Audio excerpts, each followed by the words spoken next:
Right there? Okay. And I'll start. Nice muted.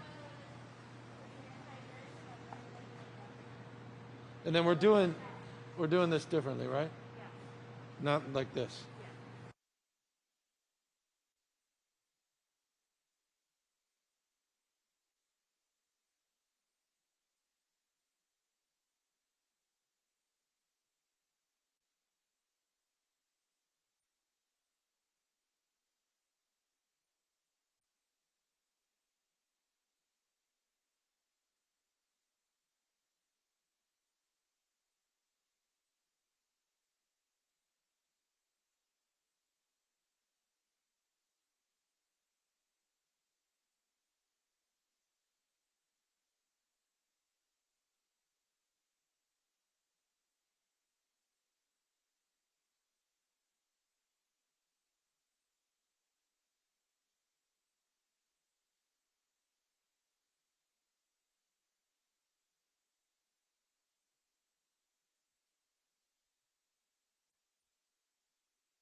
You tell me when.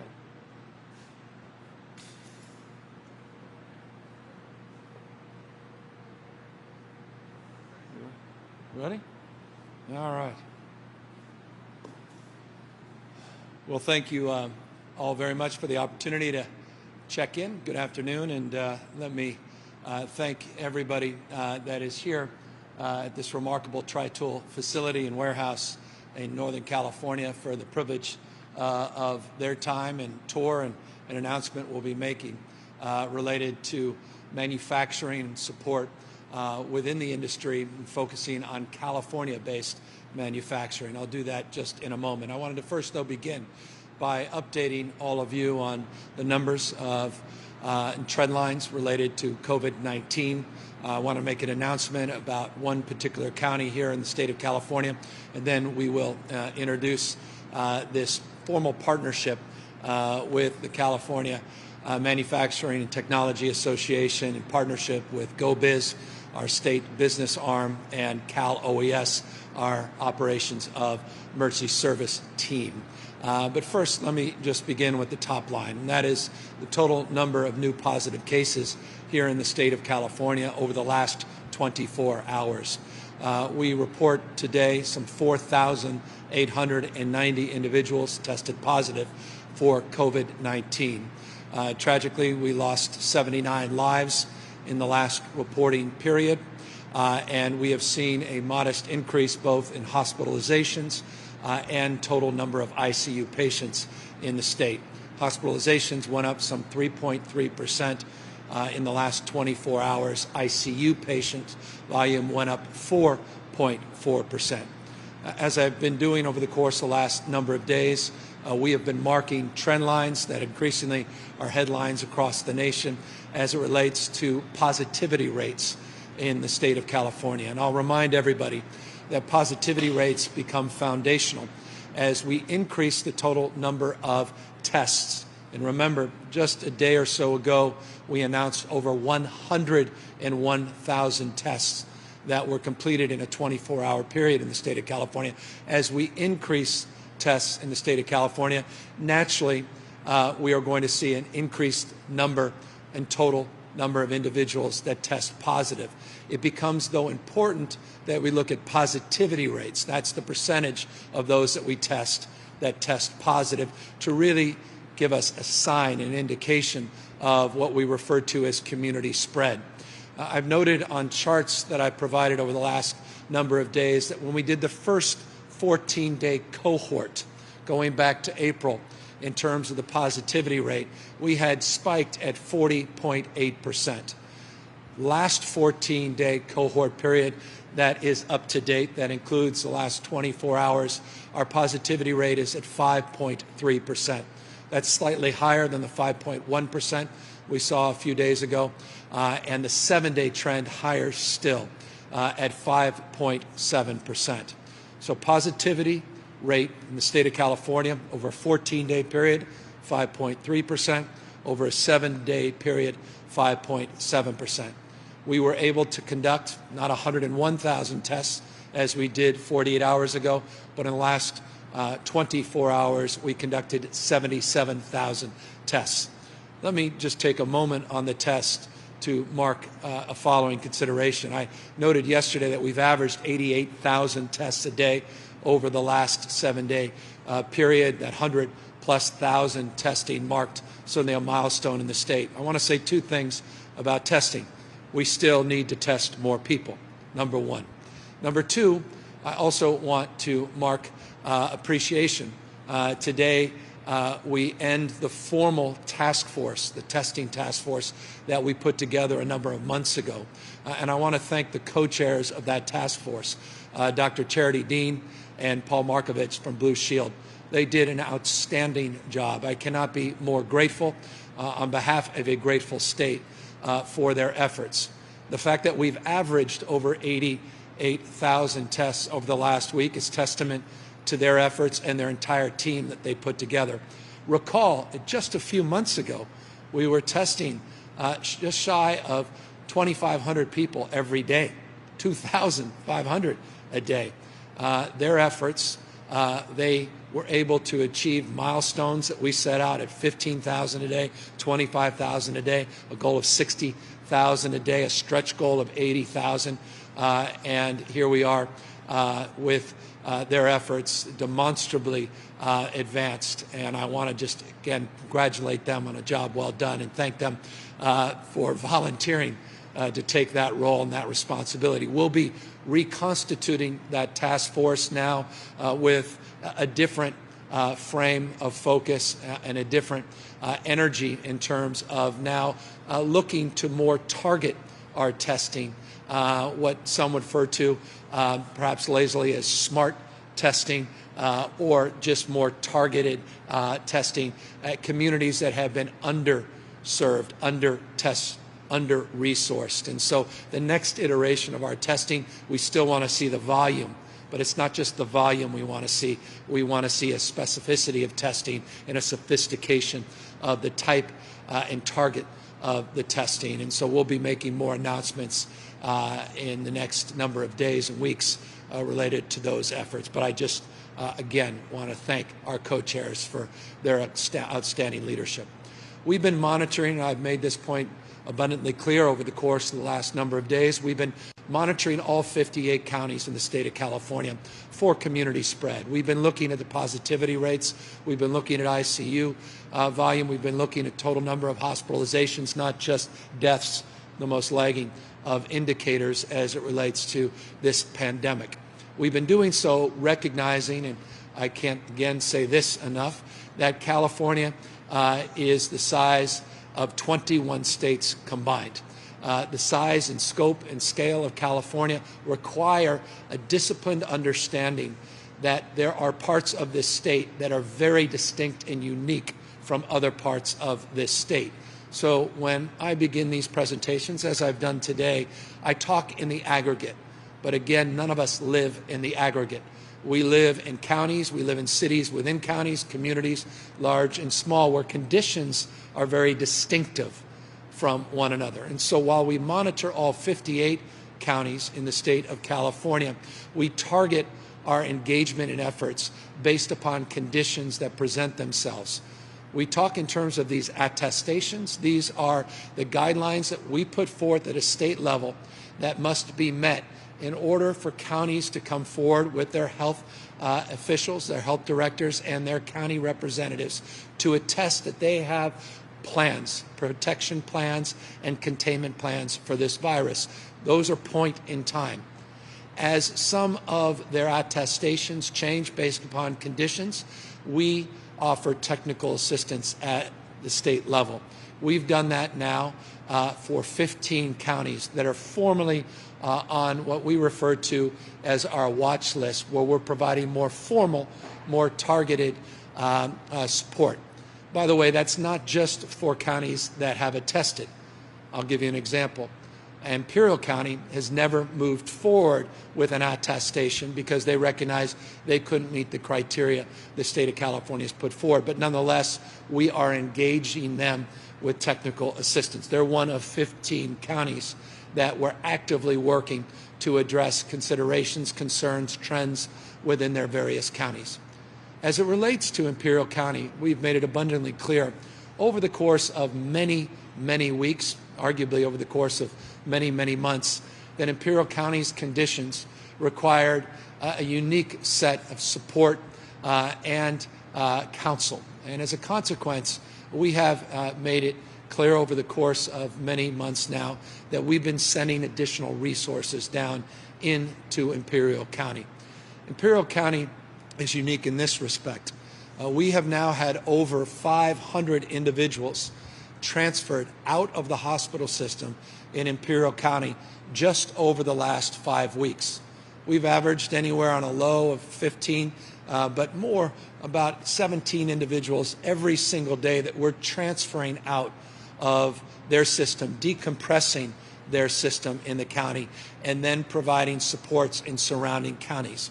What has become crystal clear over the course of many months is these interventions, while they've been forceful and they have been helpful and certainly allowed for decompression of that hospital system, provided additional supports, that we are now in a position where we are working with county officials and advising them to pull back and once again reinstitute their stay-at-home orders. We have been working with county health officers and with their city administrator. And I just want to thank the county health officer, city administrator, members of their elected body for their stewardship and their support and their collaborative spirit over the course of many, many weeks, including the conversations that we had today with our key health officials. They are going to be convening their county supervisors and county leadership over the course of the next few days and making a determination to lead that effort at a local level. We are advising and counseling them to move forward and reinstitute the stay-at-home order, but they will move at their discretion. If they are not able to come to some consensus, I am committed to intervening, as is my role and responsibility as governor in the state of California. But I am confident in their capacity to make that determination for themselves based upon, again, the criteria of conditions that continue to persist in the county. Let me underscore what those conditions include. Not only the need to decompress their hospital system because they simply can't absorb the number of patients with the limited resources in that county, but also a positivity rate. I noted a positivity rate over a 14-day period in the state of California at 5.3%. The positivity rate over a 14-day period in Imperial County is approaching 23%. We have sent what we call these FMAT teams down, 69 individuals that have gone down into the county to help support their efforts. I even brought 44 National Guards men and women in their medical unit down into the county over the last number of weeks. We brought out support a number of weeks back, what we refer to as FMS. These are the field medical stations. We provided 80 beds to help decompress their system for non-acute patients. This was done in support with FEMA and our federal partners. CDC has been down, HHS has been down. We're working with Customs and Border Control because of issues as it relates to the border in Mexicali and Calexico and issues that we have to address in and around that border. We obviously are at a point now where the impacts in surrounding counties, the impacts in the public health within the counties is such that we believe it is time to dial back as it relates to their efforts. Remember, they never moved forward as far as other parts of the state, but nonetheless the conditions are such that it's time to pull back further. We have 2 OptumServe sites. You may recall the OptumServe is our partnership for testing sites that are in the community. We've also provided 1.1, almost 1.2 2 million, 1.151 to be exact, a million masks into a community that includes 180,000 population. 1.1 million masks we have distributed down into the county. Over 500,000 N95 masks, just shy, excuse me, of 500,000 N95 masks. We have provided gowns, gloves, face shields, and the like.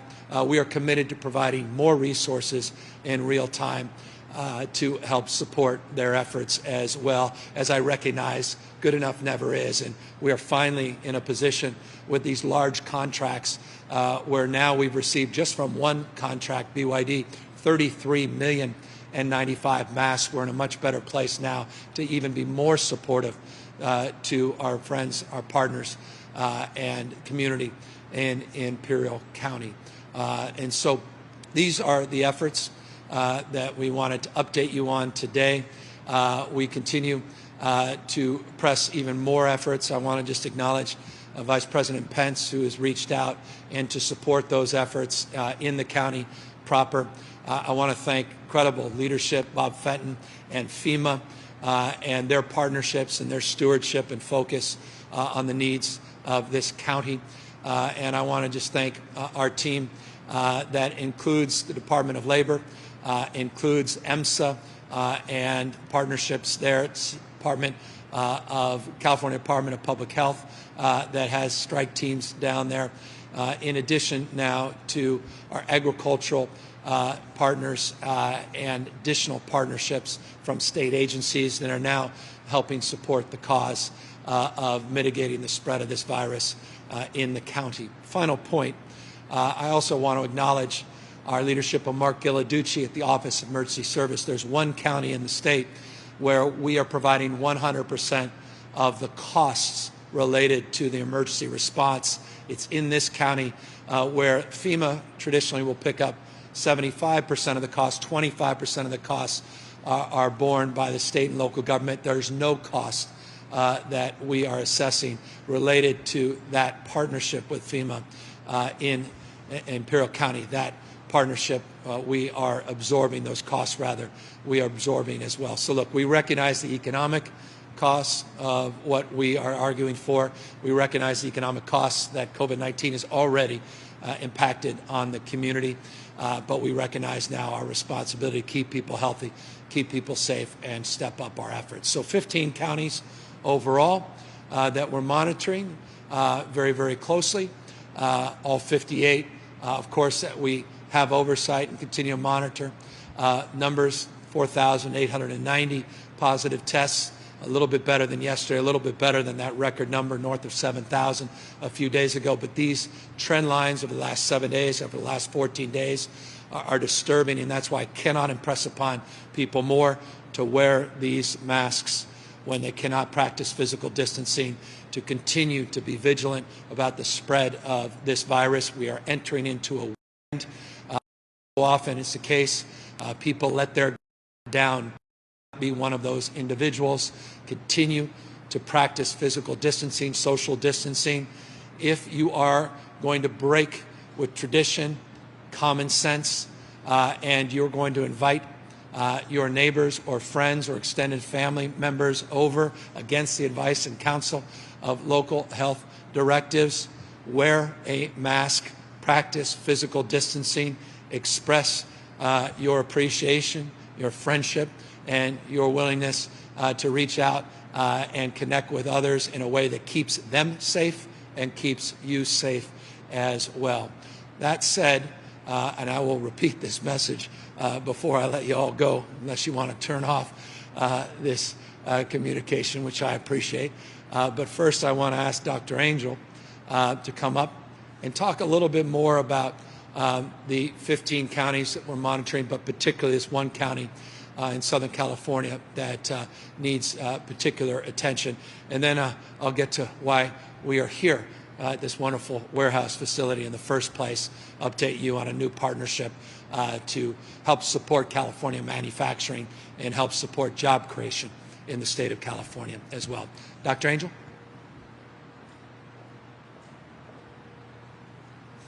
Thank you, Governor, for this opportunity to talk a little bit about Imperial County and why we are sharing this announcement today about our actions in that community. As mentioned, Imperial County is one of 15 counties that are on our county monitoring list. This county monitoring list was created for California to be able to work very closely with our counties, but be there particularly when the needs are most. And those needs that are identified to put one on the county monitoring list includes variables that let us assess the movement of disease, so epidemiologic measures, our understanding of the capacity in the hospital, in the care delivery system, and also an understanding of testing capacity. Those are sort of three simple areas in which we review in order to identify those counties that should be watched and worked with more closely. And we really appreciate the collaboration of all of our counties as we work through this process.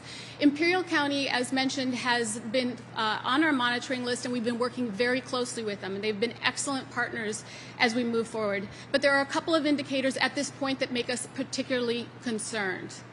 This includes their case rate over the past 7 days, which is 680.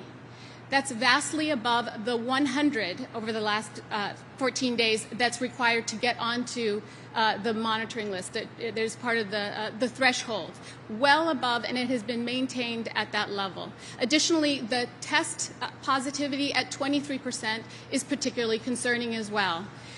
That's well over the 10% threshold that is noted to get onto this monitoring list. The 23% tells us not only that there are many cases, but there are likely very many undetected cases. So that together, combined also with the conversations we have had with the counties, and most particularly our understanding of the impact that it's having on the care delivery system, has moved us to take this much more directed and focused attention effort with Imperial County at this time. So we're working very closely with county officials on this, and we will be working with them as we advise them to be stepping back, moving back from where they currently are in terms of their movement through the stages in California, and looking at ways in which we can work much more effectively through on-the-ground attention and support also from many of our different agencies to help support that county moving back and addressing the really concerning increased rates and continuing increased rates that we're seeing in Imperial County at this time.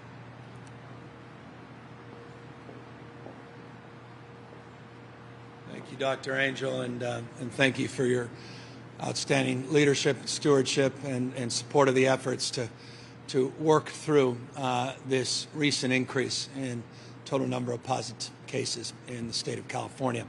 I want to now just briefly turn to the reason we are here in the Tri-Tool manufacturing facility and update you a little bit on some of our efforts to really focus in on California state businesses, California state manufacturing.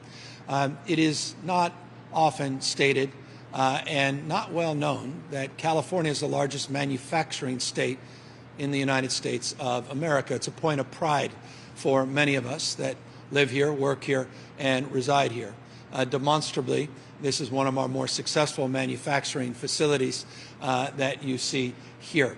And we're here with a purpose, and that is to emphasize the need for all of us as we work through this pandemic to make sure that California-based manufacturing companies are procuring products for Californians and producing products, for that matter, for the rest of the nation. We want to incentivize more California-based manufacturing, and we want to encourage purchasers of protective gear, gowns, gloves, sanitizers, things like face coverings, face masks, plexiglass shields, and the like.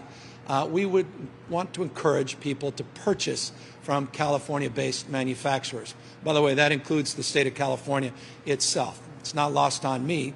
The magnitude of this crisis required many of us, including the state itself, not just our federal partners, to purchase so much product to get it at volume overseas. This is an opportunity to learn from this crisis experience and reposition our state. For that matter, we should be repositioning our nation to be better prepared for the second wave of this pandemic, and certainly better prepared for the future to be able to maximize volume at the kind of scale that's required of a state and a nation as large as ours. And so we've been working in partnership with GoBiz, again, our economic development arm in the state, working with California leadership at our Office of Emergency Services to really look at our supply chain needs and to look at the needs of supporting manufacturers in the state of California. That partnership is led, and I'm going to ask Lance to come up here in a moment, by what we refer to in the state as CMTA. And they are the organization that is the champion for more California-based manufacturing. We've been in discussions for the last few months to talk about how we can be more supportive of California manufacturers, how we can encourage California manufacturers to retool their assembly lines potentially to help meet the needs of these critical products, particularly 8 specific products that are non-medical grade products that can help support our efforts in the state of California to keep people healthy and protect them as we work through this pandemic. I have been out, and some of you may have noticed, in some of these manufacturing facilities, Bloom Energy, a number of months ago down in Silicon Valley. They were helping us with repurposing and upgrading some of our ventilators that we had received from the federal government, some from our own cash in the state of California. Today, I'm very pleased that through this partnership with CMTA and a new online portal called safelymakingca.org, safelymakingca.org, that we now have an online portal where people can match their talents, their skills with their needs. This portal is special for a number of reasons. Not only have we vetted the manufacturers, now over 300 that are on this new platform, but we're also making available PPE at no cost to industry associations in this state. I want to repeat that. We are making PPE available, particularly face coverings and hand sanitizer, for trade associations in this state so they can more safely reopen their facilities. Reason we're here at TriTool is they're one of those facilities that has taken advantage, understandably taken advantage of the procurement of these resources so they can safely reopen this facility, reopen to 150 plus people that are working here today. And so we want to encourage people to go to this website, safelymakingca.org, avail themselves, as they say, as supplies last, to the free PPE, face coverings and sanitizers, and also match up their needs to those that are being made available and those that have been vetted through this site. Let me give you some specific examples. One of the most well-known sunglass manufacturers in the world, Oakley, down in Irvine, California, they have retooled a portion of their facility and made available face coverings, face shields to be specific, as part of the product that they are now producing and making available to others. We have Align Manufacturing. That's another company, well known, Invisalign, that does a lot of 3D related printing related to dental needs. They are now retooling for ventilator needs some of their manufacturing here in the state of California. Interstate Manufacturing, a nearby Sacramento-based company, doing those plexiglass shields that are being made available that you see a lot of grocery stores and other outlets. Just 3 proof points, 3 examples of companies that are meeting this moment, that have really stepped up, retooled to be supportive, not just retooled to make a profit, but to really make a difference. And so we want them to make a difference and make a make product and or rather profit. And so we're hopeful that folks will take a look at this portal, take a look at this website, avail themselves to the work that Lance and his team have done.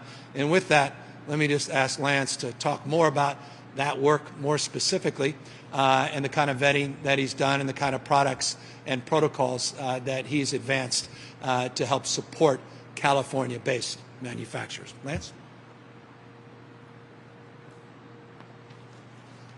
Thank you very much, Governor Newsom, for the opportunity and your leadership during this crisis, the worst in a generation that California has faced. I want to thank the agencies that he mentioned at the beginning, because several months ago we got together and realized that if we didn't do something, the pandemic would get worse. So we sat down with the governor's office, GoBiz, the Office of Emergency Services, and the Department of Technology on the concept of establishing a marketplace for PPE so that we could reopen the economy. And here we are today announcing that. As the governor said, it's safelymakingca.org. We're very proud of the program. It's a marketplace that will link manufacturers with consumers.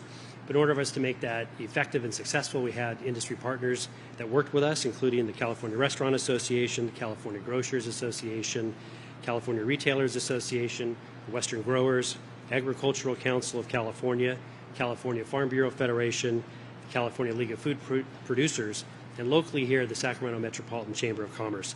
It's this collective effort through our trade associations that we're going to really make this project successful and effective. But behind the scenes, we've had partners like Autodesk and Intel that are dedicating their resources to make this work very well in the background. So when you're visiting that website, it's going to be through the good works that Autodesk and Intel have done. And I'd be remiss if I didn't thank the CMTA team to get us to this point. We are primarily an advocacy organization, but we've pivoted our own operations to make sure that we are able to launch something like this, which is a Californians for Californians initiative. So I'm very pleased with them. We are here at TriTool, a great CMTA member. As the governor said, they're a recipient of some of the OES-provided PPE. It was just delivered yesterday, and they're using it now, so it's really great. And the governor also mentioned Interstate Plastics, which is just across town right now, making those shields so that restaurants and grocery stores can open up and serve Californians all together. We look forward to this being a successful regional program. That's the magic of it all. And for the coming months ahead, the program will adopt and adapt as necessary. But thank you, Governor, for the opportunity to do this and for helping us launch that very important initiative today.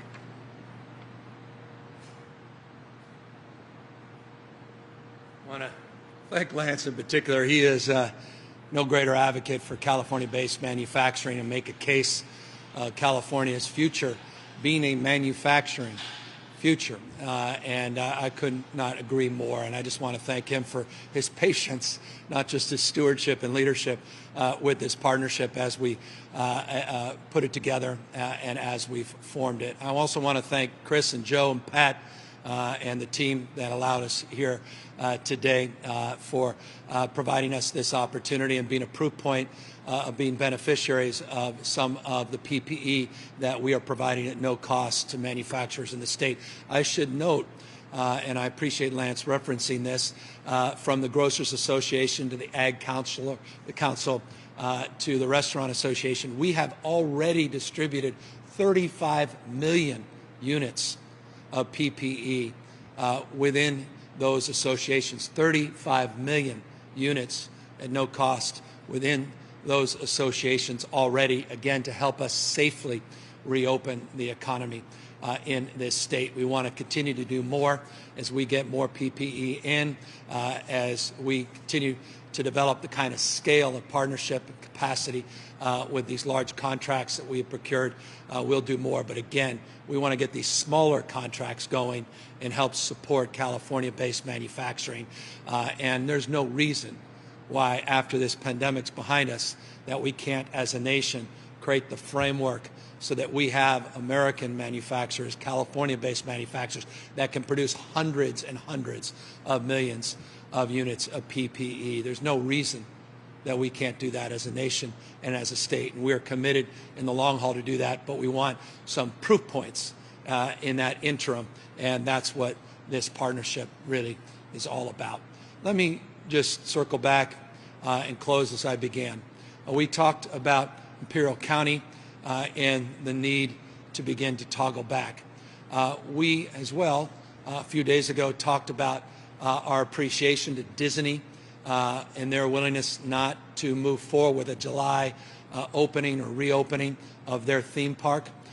It was noted in Disney's announcement that the state of California has paused their further efforts to open up more sectors of our economy, meaning the state had, well over a week ago, paused in putting forward new guidelines. Again, guidelines don't mean go. Guidelines are how to safely reopen. We allow that determination at the local level of when to move forward, but the guidelines are predicates to even doing that. We have delayed those guidelines.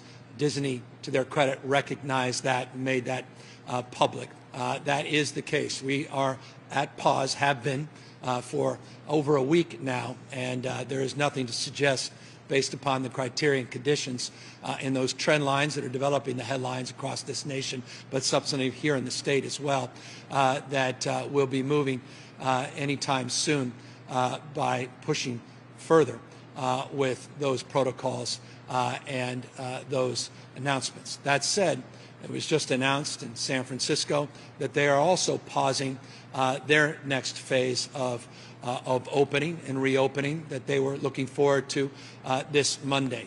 And this is exactly how the system is designed in the state of California. Again, parts of this state, rural parts of the state, parts of the state that haven't been impacted by this pandemic, going at different paces with a dashboard responsibility that we have placed on local health officials that we monitor. Other parts of the state going at different paces and a willingness, again, as always, what we refer to as a sixth indicator. We've talked a lot about last few months to be able to toggle back and working with partnerships at the local level, Imperial and elsewhere.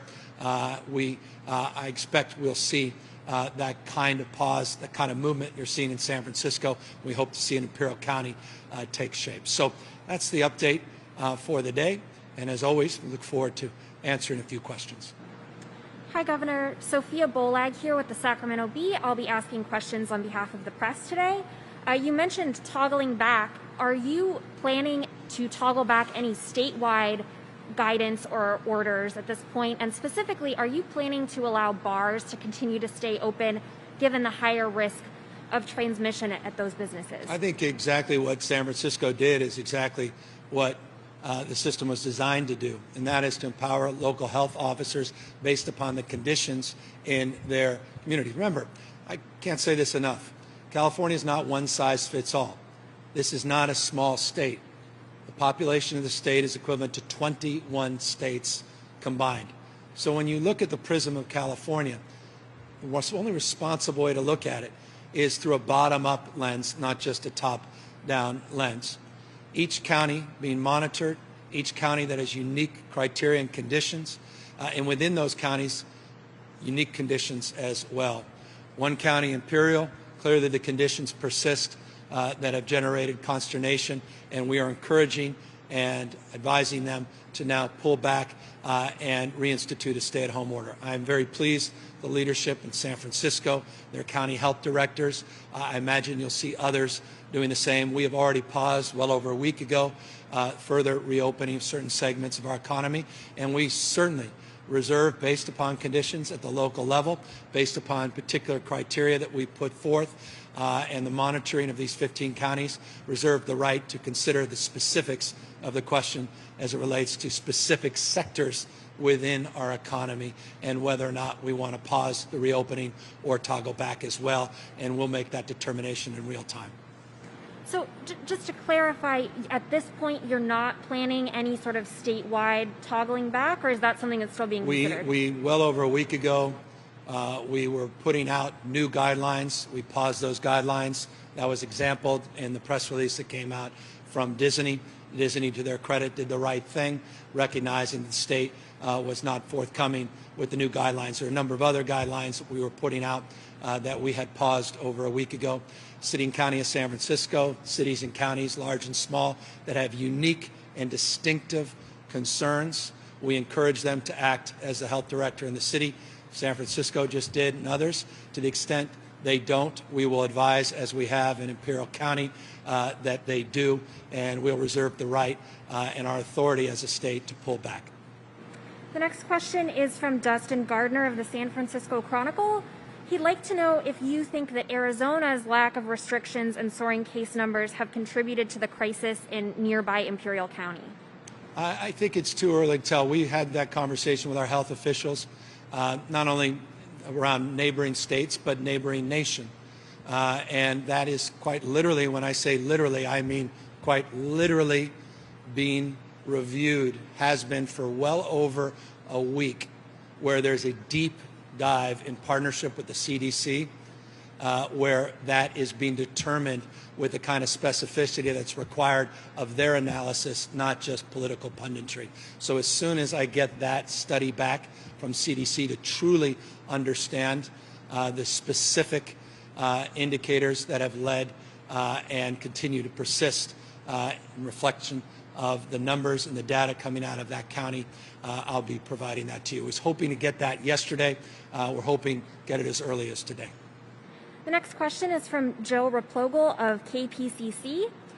The federal government is considering moving toward a strategy of pool testing or testing groups of people together to expand the scope of testing with fewer resources. Is that something that California health officials are considering? I made an announcement many weeks ago about this during our noon press conference. And this is something you've seen. I referenced it a few weeks back. You see this at blood banks. They do this. Basically, they pull blood, they put it into a larger sample, then you test the larger pooled sample. Cost of that is substantially lower than having an individual test. If that sample, pooled sample, comes back negative, you alert everybody that their tests have come back negative.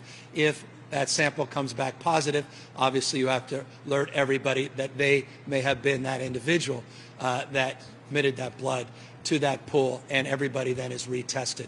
So it's a way of leveraging your resources. It's a tried and true method that exists and persists for many years in our blood banks, and it's a protocol and process that Dr. Angel and her team are familiar with and are working at local level to advance. The next question is from Angela Hart of Kaiser Health News. She notes that counties say a lack of public health messaging is making their jobs even more difficult as you've given them more responsibility. You put out a quick video on COVID-19, but where is the state's broader public messaging campaign to help people cut through the confusing maze of shifting guidance and rules from mandated masks to universal testing? Well, we're very proud of the culturally competent messaging we put out. I announced on multiple occasions, I believe Ms. Hart is well aware of that, perhaps reported some of the culturally competent messaging we put out on contact tracing. I'd encourage people to look at the number of PSAs that we put out. We had a portal going back months where we had a number of people encouraging face coverings. With the mandated face coverings we put out earlier this week, something I'm not aware that any other state's been able to do, and that's have every former governor that served in that state that's living, that were together, Republicans, Democrats, Pete Wilson, Gray Davis, Governor Schwarzenegger, Governor Brown, put out a PSA on our mandatory face covering guidelines. We'll continue to put out more and more PSA, more and more efforts to reach out to diverse communities. We have a whole cohort of volunteers at the local level that are not just doing top-down broadcasts. Let us not forget, many people do not tune in to broadcast news or programs like this. They get their media very differently, and so we've tried to get into those devices in a more granular way. To the extent that we now want to do more, it is absolutely right to ask the question Ms. Hart has asked. That is, what more can we do to reinforce the message of staying at home if you're a senior or you have a pre-existing condition, to answer the call as it relates to contact tracers that may make a call to you to keep you healthy, keep you safe, and the community and the contacts you've had safe and healthy, and obviously to encourage physical distancing, social distancing, and to abide by our mask mandate. And you will see very shortly the fruits of new efforts in that space. We have a whole new campaign we'll be launching, and I believe Angela will be very enthusiastic to share that with people. Carlos Granda of ABC would like to know what we're finding out about the data from the protests over the last few weeks. Do we know at this point how many people who attended those protests have tested positive? Yeah, Dr. Angel, why don't you talk more specific about that, more appropriate? This is a very important question because it's part of a larger question also of where our cases are coming from and where people are getting exposed and testing positive from, particularly during these times of increased population movement through the protests. At this time, we don't have exact numbers, but we do know from speaking with our counties that we do think it is a contributor. Of course, it is difficult to tease out exactly because at the same time that people were going out to these protests, we also had increased movement for other reasons in our communities because our economy is also opening up and people are going out for other reasons. So while we will not be able to distinguish exactly where somebody may have been exposed who tested positive, what is incredibly important is that we all pay attention and realize that anytime we are in public, particularly in large crowds, that we must maintain physical distance. That is the thing that will protect us along with face covering. But more than anything, staying out of those larger crowds is what helps to keep us safe. One trend line that you see in other states, and it holds here in the state of California, is younger and younger people now testing disproportionately higher numbers, particularly that cohort 18 to 34. We look on a daily basis at that data, and it is bearing out not dissimilar to other states that age cohort that believes in many cases they're invincible and they're somehow immune from the impacts of COVID-19. We are seeing higher and higher rates of that age cohort now testing positive for COVID-19. The next question is from Kathleen Ronayne of the Associated Press. She notes that some of the projections in the data portal you released yesterday are quite stark, hundreds and hundreds of deaths within the next month. Do you think Californians understand the urgency of the situation we are in, and how worried should they be? I mean, I don't know what more we can do to impress upon people. We don't lightly put forward a mandate to wear face coverings unless we think it will not only protect you, but protect others and mitigate the spread of a deadly disease. I don't know what more evidence we need. 79 human beings lost their lives, 79 families torn apart because they lost a loved one just in the last 24 hours. What more evidence do you need? When looking at the nightly news, the headlines all across this country, states large and small experience record numbers of COVID-19 cases. Hospitalizations going up, number of people on ICUs going up, number of people on ventilators going up. I just sent 76 ventilators down to Imperial County. We are in the midst of the first wave of this pandemic. We are not out of the first wave. This disease does not take a summer vacation. And let us disabuse ourselves that somehow the lazy punditry that was out there, that somehow this is seasonal disease and triple-digit weather will annihilate it. Look at these states that are seeing unprecedented record increases. There's no correlation in that respect, quite the contrary. So I cannot impress people more as you move in to understandably a festive mode, reflecting on the birth of a democracy and freedom, and we celebrate our independence as a nation, to do so responsibly. And what so often is the case is we get so fatigued that we say, well, to the cohort that we've been with, our immediate family, we love you, but boy, we miss Uncle John. And why don't we bring Uncle John and the kids over this weekend for a festive barbecue? Well, you may be putting Uncle John's life at risk if you do that the way you used to do that. And I cannot impress upon folks more the virulence of this disease, the nature of the transmission of this disease, and how we are experiencing unprecedented growth in the total number of cases. And you will see, mark my words, I don't say this lightly, I don't say this to be maudlin, I don't say this to portend any negativity. I want to maintain a spirit of optimism, and I maintain that in terms of our capacity to get through this. We can, we will. But you will see with the death rates, they're lagging.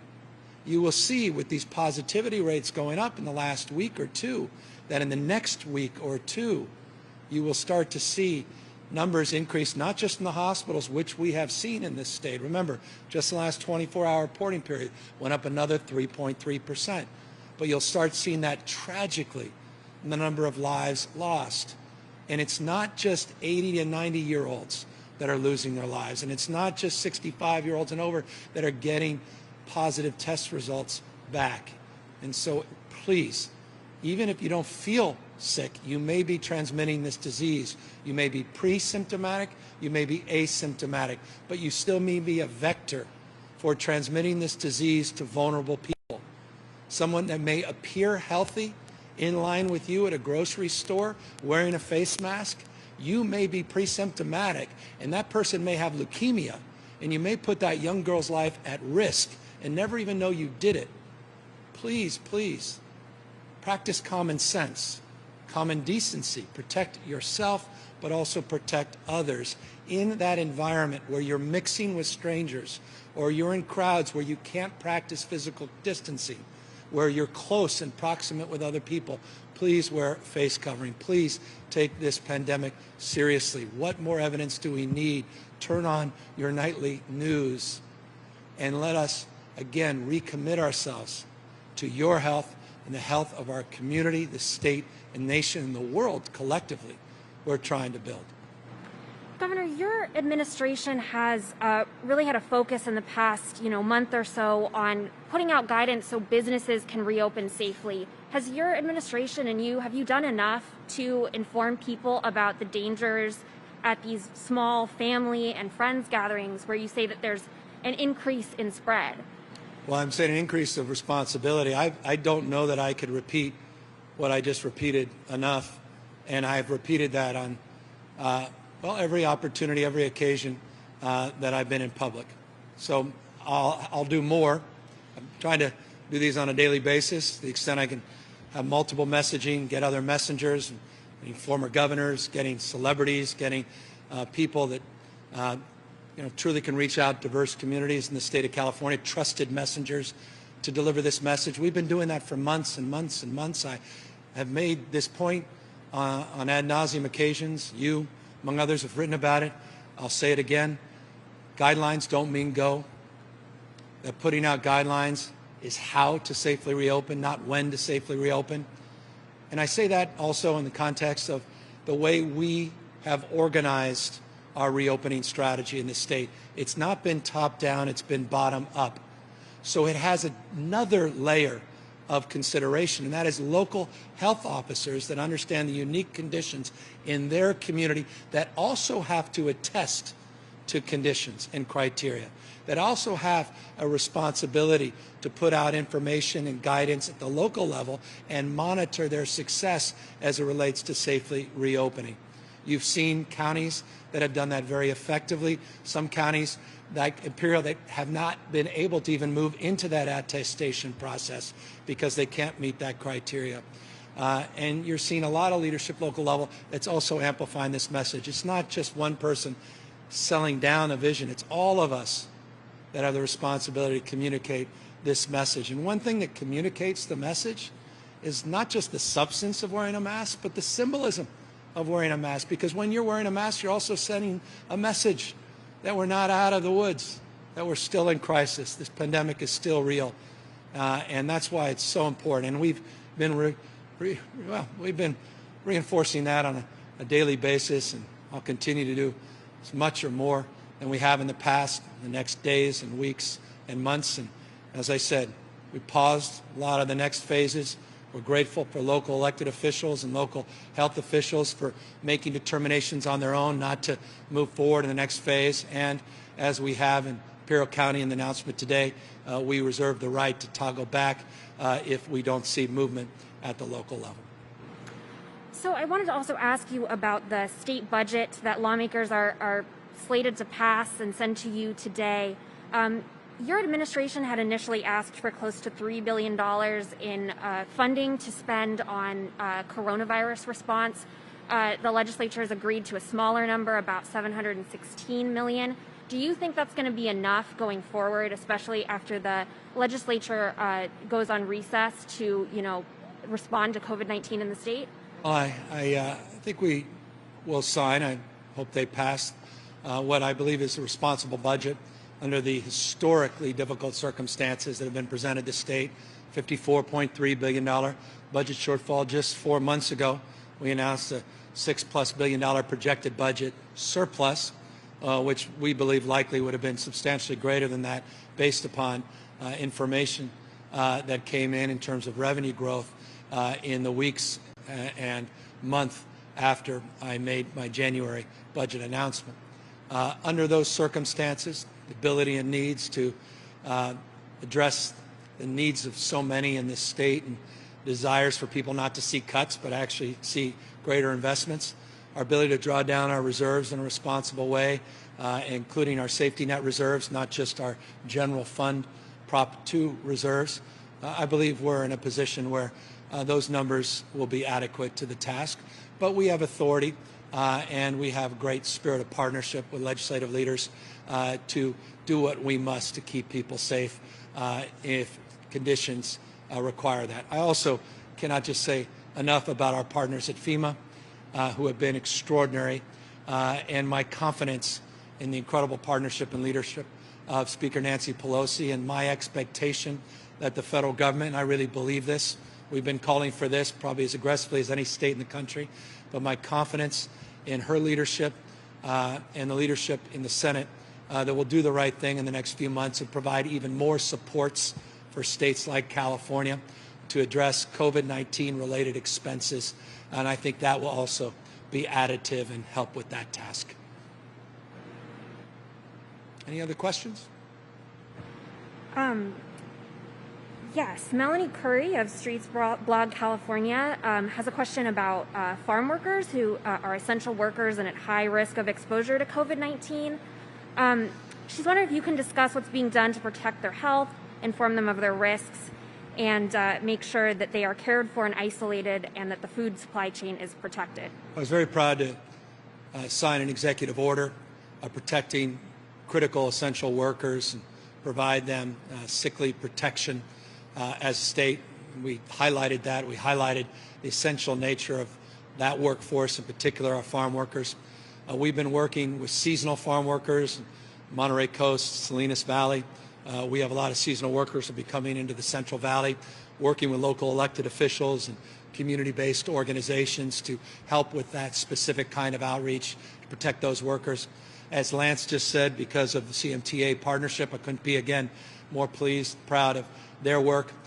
We referenced a moment ago 35 million masks that we've distributed into the restaurant associations, the grocer associations, but also, as I referenced, the ag councils to help our agricultural workforce as well.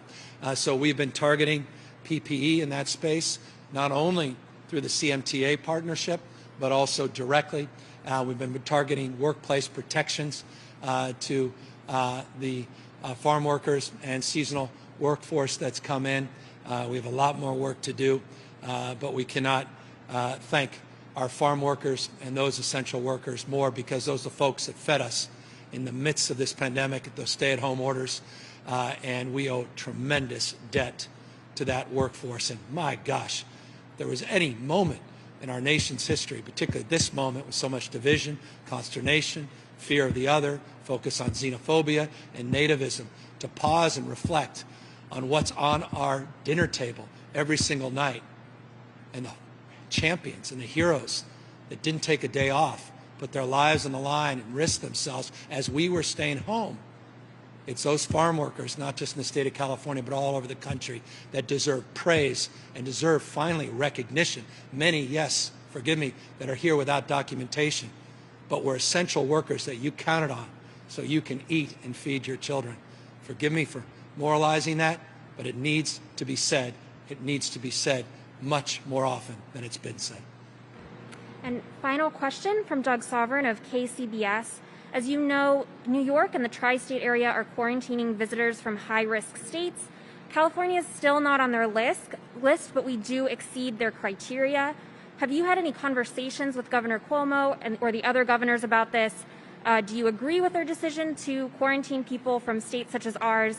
And since we are, by their definition, a high-risk state, why shouldn't we be reinstating shelter-in-place orders?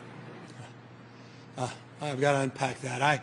I'm not here. I have not had any conversations with the governor you referenced on this, and I'm unaware of what really went into their decision making because I haven't been privy to those conversations. As it relates to what we're doing here in the state of California, we are monitoring the situation in real time. We are advising and encouraging counties like Imperial that have conditions that have presented themselves to toggle back and to reintroduce their stay-at-home order. We are acknowledging as a state well over a week ago that we're not moving forward, that we had already paused the reopening of certain sectors of our economy with guidelines that were coming out, and that was demonstrably exampled in reference to Disney's announcement a few days ago. I also, just a few moments ago, reinforced my appreciation for local leadership, not least of which leadership in the city and county of San Francisco, where I once served, their health department, their mayor, and others that have also made a determination based upon local conditions to pause. We make decisions in real time based on data. I'll reinforce that we currently are monitoring 15 counties. Dr. Angel came up a moment ago to discuss some of the technical assistance we're providing those counties. We reserve the right in real time to make adjustments. I've made that case over and over and over and over again over the course of many, many weeks, over the course of many, many months. We're very grateful to the substantial increase in testing in the state of California. It's getting us a better sense of community spread. We are concerned about these 7 and 14-day trend lines, 5.3% over 14 days of a positivity rate. I am not here to judge the actions of other governors. All I can say is humbly, I submit as a governor, I recognize the responsibility and the weight of decision making, and I respect their determinations based upon their particular insight and their expertise. With that, let me thank you all for your questions. Let me again encourage each and every one of you. If I haven't been clear, let me reinforce with clarity and conviction, wear a face covering, wear a face mask, not only to protect yourself, but to protect others and to send a message to people that think somehow we're out of this crisis, that we are not out of this crisis. We are still experiencing the first wave of this pandemic. Each county in the state of California is entrusted with deep responsibility and now more and more accountability. We provided local decision making, but now we need to be accountable to that decision making, and we look forward to continue to monitor these 15 counties and work with county health officials to make sure that we're doing everything in our power, not just locally, regionally, but at a state level, keep people healthy and keep people safe. We look forward to the determination in Imperial County, and we look forward to the partnerships we're forming throughout the state of California, including the CMTA and the partnership we came here to announce today. We thank Lance for his leadership, and we thank Scott, Chris, Pat, and others that invited us here, TriTool, and now I'm looking forward to having a tour of this remarkable California manufacturer. Have a good weekend, everybody. Stay safe. Wear a mask.